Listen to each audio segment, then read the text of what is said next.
Il y a probablement 3 ou 4 générations. Un homme naissait dans un village, fondait un foyer dans ce même village pour y être un jour enterré. Cet homme aura parlé le plus souvent une seule langue et n'aura pas eu pendant sa vie l'occasion de dépasser les frontières de son pays. Il aura vécu marié à une seule femme, en ayant pour métier celui de son père et de son grand-père, tout en ayant naturellement foi en la croyance de ses ancêtres. Aujourd'hui, cet homme naîtrait probablement dans une ville, étudierait dans une autre, travaillerait dans un pays étranger à sa terre natale, se marierait ou pas à une femme ou à un homme venu d'une toute autre culture et d'une confession religieuse différente. Cet homme sera, dans sa carrière, plusieurs professions et aura peut-être même été dans sa vie homme et femme avant d'être enterré, incinéré ou même conservé par la science, si tel est son désir.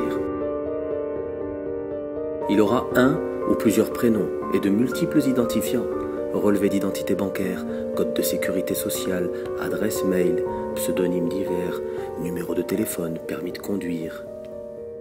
Il aura une vie réelle et une autre sur la toile virtuelle du monde. Il sera acteur et sujet d'une dynamique cosmopolite que plus rien aujourd'hui ne peut arrêter. L'être humain que nous sommes est une production de la nature. Il se distingue des autres espèces par la conscience qu'il a d'appartenir à une histoire. Mais à quelle histoire? Ou à quelles histoires appartient-il? Celle de ses gènes? Celle de sa terre? Celle de sa foi? Ou celle de la langue de ses rêves? Qui sommes-nous véritablement?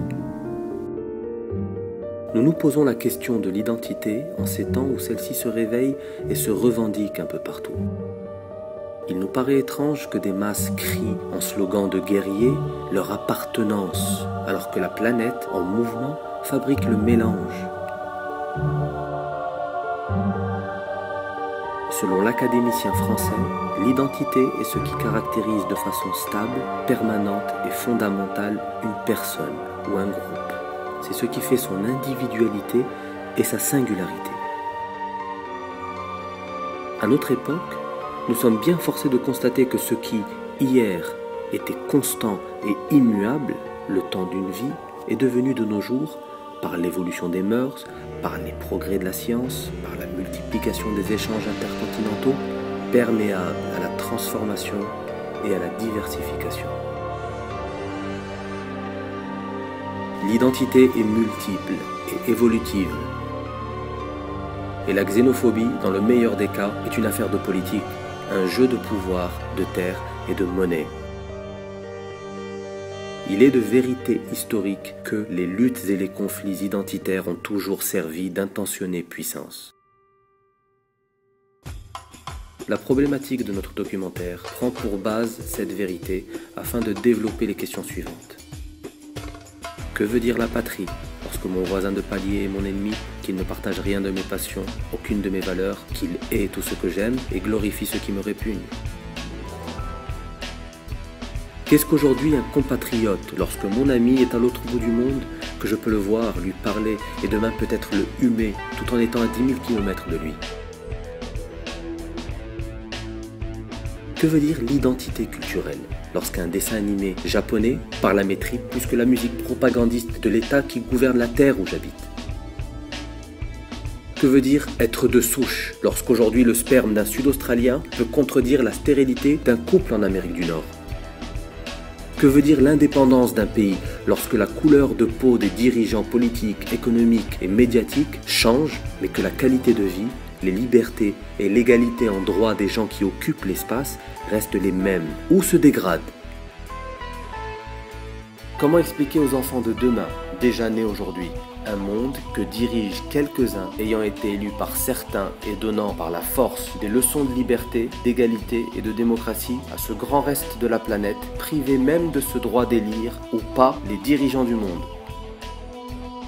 Qui a inventé quoi, lorsque sans la découverte de l'un, l'invention de l'autre n'aurait jamais pu voir le jour?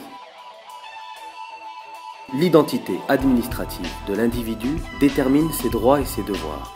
Son âge, son sexe, sa nationalité, sa profession, lui permettent d'accéder ou pas à tel ou tel endroit, lui permettent de bénéficier ou non de tel ou tel avantage. Tout le système politique se base sur l'identité. Comment redéfinir cette notion aujourd'hui, lorsque tout indique un changement indiscutable de paradigme? Qu'est-ce que l'homme? Une espèce en progression ou une race venue sur Terre pour s'en aller? Est-ce là où on va? Est-ce là où on est? Ou est-ce là où on a toujours été et on ne le sait pas? Les intentions, les expressions, les sentiments, les réflexions, tout se croise dans un monologue de groupe aux accents divers, un discours multiple où la pensée se libère. Une thèse sur la nature, l'histoire et l'homme.